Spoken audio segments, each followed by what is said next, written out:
Guys, so today I'm doing a video to show you how to do the settings for your brand new Laviva cap press. So when I got my cap press, I noticed that there were no videos on how to set it up, and it doesn't come with any instructions, but it is a really good heat press. So I decided to watch YouTube to see if I could find anything. Nobody actually had any videos up, so the video that I found that kind of helped me out a little bit, but I still didn't know what to do next, was a video about a heat press, a Laviva heat press. And so that's what kind of helped me learn how to set the settings, but I was still kind of lost. So I was like, let me put together a video for anybody that might got a cap press or might need further information on how to set up the cap press or the heat press. So it comes in the box already set up,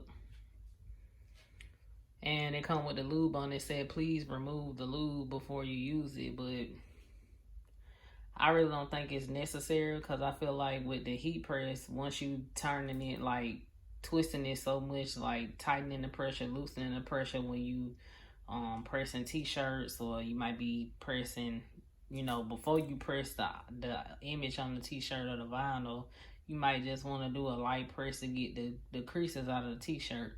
So I left the lube on there because I really don't think I'm gonna be using the pressure anyway for a cap.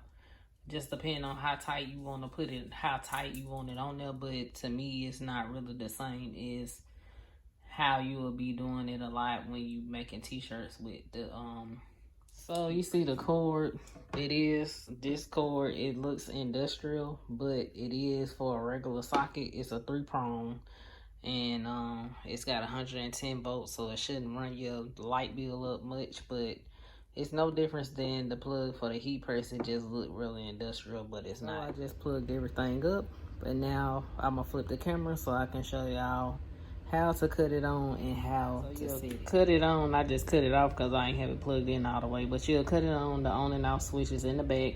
See with my hand in the back. It's just, it look just like the button on the heat press.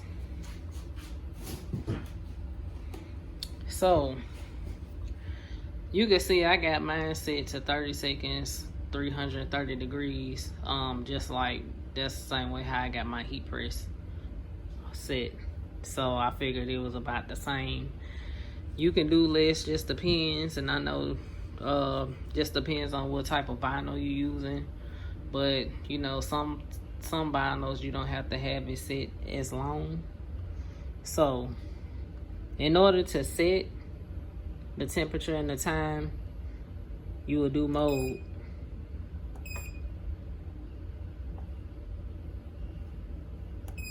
And hold it down. So you see it blinking.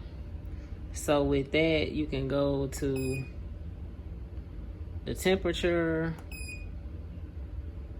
and then you'll go to the counter. And then this is cellulose.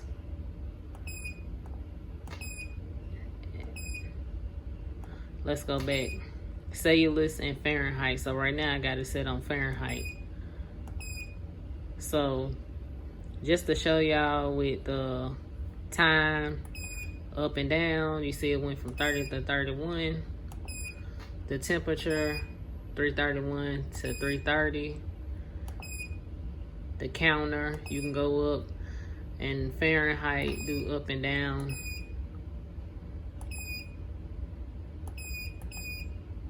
I put mine back on Fahrenheit. You see it changing from the F to the C.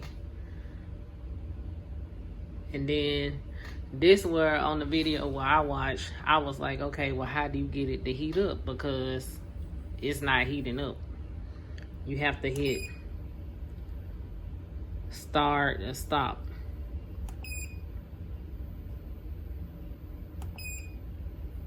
So you see how I got it back on that, and y'all see how the temperature going up. So then once it reaches the temperature that you got it set to, it's gonna beep, and then I'll come back with a video, come back with another clip when it get closer to 330 degrees, how it's gonna beep and let you know, hey, I reached the temperature, it's time to get started. So once the temperature gets set, then once the temperature gets up to 330, then I'll come back and just show y'all. This is automatic, so you don't have to be doing all that standing there holding it. It's gonna pop up automatically.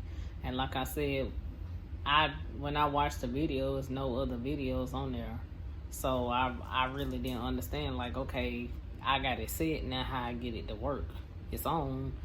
So that's pretty much in a nutshell how you get it to work.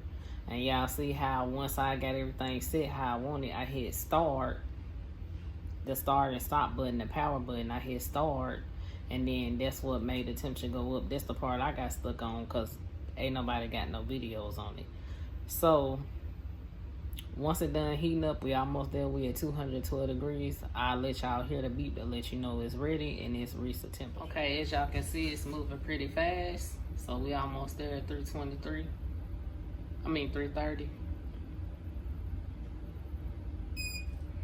Y'all see it beep. That let me know I'm at 330 degrees. So if you don't want it to keep going up, just hit stop, and that's gonna hold your temperature. Okay? And there y'all have it. So I just showed y'all when you get your brand new Laviva cap press or your brand new Laviva heat press, now you know how to make it work. Just to show y'all, it is automated. I'm just gonna put a cap on here just so y'all can see how it pop up on its own. I made with my business logo on it just to see how it works. Always make sure you use your Teflon sheet. I don't want to mess up what I already did because it's just a example.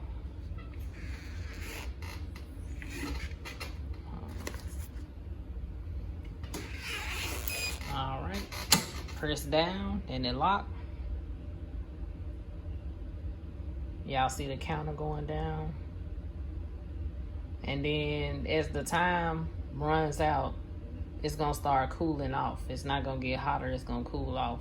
And then once it pops back open, it's gonna go back to the original setting, temperature setting that you gotta set to.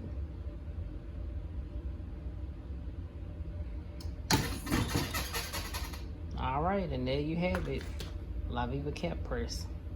So if you like this video and you feel like it was informational and it was helpful to you, any new cap press owners, I feel like it's pretty much the same when you setting it up with any heat press or cap press. If you feel like this video helped you out and it helped you learn how to set up your machine, give me a thumbs up, like, subscribe, share my video. I'm out.